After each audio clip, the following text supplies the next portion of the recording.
सुलह हुदैबिया के बाद आखिरकार मुसलमानों ने अपनी अटेंशन यहूदियों की तरफ की, क्योंकि यहूदी हर टाइम मुसलमानों के खिलाफ कोई ना कोई साजिश जरूर कर रहे होते हैं। खंदक की लड़ाई भी इन्हीं यहूदियों ने शुरू कराई थी। हुदैबिया से पहले इन पर हमला करना इम्पॉसिबल था, क्योंकि अगर मुसलमान इन पर हमला करने का सोचते तो मक्का वाले मुसलमानों पर हमला कर सकते थे। हुदैबिया की एग्रीमेंट के बाद मक्का वालों से 10 साल तक कोई लड़ाई नहीं होनी थी, तो यहूदियों से जान छुड़ाने का ये बेस्ट टाइम था।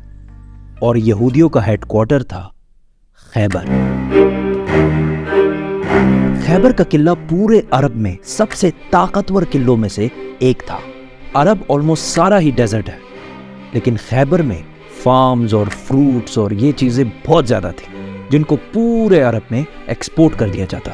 और उससे जितना पैसा बनता था उस सारे को यहूदी इस किले में सेव करके रखते थे, क्योंकि उनको पता था कि खैबर को फतह करना इम्पॉसिबल है। मुसलमानों ने बहुत ही सीक्रेटली खैबर पर हमले की तैयारी शुरू कर दी, लेकिन मदीना के मुनाफिकों ने पहले ही खैबर वालों को बता दिया कि भाई सिर्फ 1500 लोगों की फौज तुम्हारे तरफ आ रही है और तुम लोग तो वैसे भी बहुत ज्यादा हो, आराम से इनको हरा देना। यहूदियों ने भी इस खबर को बहुत लाइटली लिया। यहूदी एक दिन सुबह अपने खेतों पर काम करने निकले तो अचानक सामने मुसलमानों की फौज खड़ी थी, तो वो चीखने लगे कि मुहम्मद आ गया है, मुहम्मद आ गया है, और भागकर वापस किले में चले गए। खैबर मदीना से ऑलमोस्ट 150 किलोमीटर दूर है, और अगर आज भी गाड़ी में जाए तो 2-2.5 घंटे लग जाते हैं। और खैबर के इस किले के 2 मेन हिस्से थे, एक हिस्से में 5 बड़े किले और दूसरे हिस्से में 3 किले थे। तो मुसलमानों ने पहला हमला खैबर के इस किले पे किया। पहला किला फतह करने की बहुत कोशिश के बावजूद कोई फायदा नहीं हुआ। तो रसूलुल्लाह सल्लल्लाहु अलैहि वसल्लम ने कहा कि कल मैं एक ऐसे आदमी को झंडा दूंगा, और झंडा देना मतलब एक ऐसे आदमी को लीडर बनाऊंगा जो अल्लाह और उसके रसूल सल्लल्लाहु अलैहि वसल्लम से मोहब्बत करता है, और अल्लाह और उसके रसूल उससे मोहब्बत करते हैं। सारे सहाबी इस उम्मीद में थे कि काश ये झंडा हमें मिल जाए। इवन हजरत उमर रज़ियल्लाहु ताला अन्हु ने कहा कि मैंने कभी भी जिंदगी में लीडरशिप की ख्वाहिश नहीं की सिवाय खैबर के इस दिन की।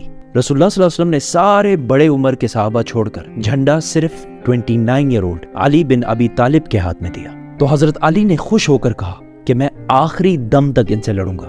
लेकिन रसूलुल्लाह सल्लल्लाहु अलैहि वसल्लम ने कहा टेक इट इजी, इनको इस्लाम की दावत दो। अगर एक शख्स भी तुम्हारी वजह से इस्लाम कबूल कर ले तो ये हमारे सारे ऊंटों से बेहतर है। हजरत अली रज़ियल्लाहु ताला अन्हु फौज लेकर गए और पहले किले पर हमला किया। इस किले का जो चीफ था उसका नाम था मरहब, और ये मरहब पूरे अरब में अपनी ताकत की वजह से मशहूर था। मतलब इससे लड़ने का कोई सोच भी नहीं सकता। उसने सामने आकर मुसलमानों को चैलेंज किया, तो हजरत अली रज़ियल्लाहु ताला अन्हु सामने गए और क्वाइट इजीली उसको हरा दिया, जिसकी वजह से इसकी जगह हजरत अली पूरे अरब में एज अ वॉरियर मशहूर हुए। इसी के साथ लड़ाई शुरू हुई और काफी खतरनाक लड़ाई हुई, और यहूदी भी बहुत जोश से लड़ रहे थे, क्योंकि वो भी अहले किताब हैं, उनके लिए भी जन्नत, शहादत, ये सारे कॉन्सेप्ट्स तो हैं। जंग काफी देर तक चली, लेकिन आखिरकार यहूदी इस किले को खाली करके दूसरे किले में चले गए, और इस तरह खैबर का पहला किला फतह हो गया। 3 दिन तक मुसलमान इस दूसरे किले को फतह नहीं कर सके, क्योंकि अगेन यहूदियों ने बहुत सख्त लड़ाई की, बट आखिर वो ये किला भी छोड़कर 3rd किले की तरफ भाग गए।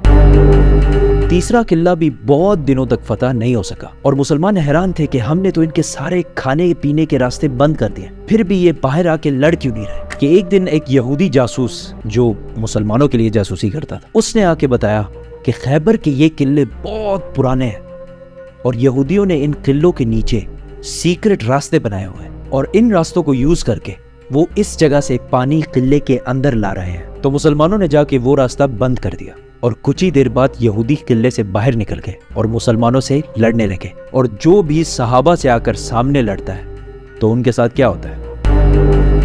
3 किले फतह करने के बाद 4था किला भी मुसलमानों ने इसी तरह आसानी से फतह कर लिया, और यहूदी 4थे किले को भी छोड़कर 5वें और आखिरी किले की तरफ चले गए। 5वां किला फतह करना इम्पॉसिबल था, क्योंकि ये एक पहाड़ के ऊपर बना हुआ था, और जो भी इसके पास जाता यहूदी उसको तीर मार मार के भगा देते। इसीलिए यहूदियों ने अपने औरतों और बच्चों को भी इसी किले में रखा था, और यहूदियों का सारा माल, गोल्ड, सिल्वर, एवरीथिंग, सारा कुछ इसी किले में पड़ा हुआ था।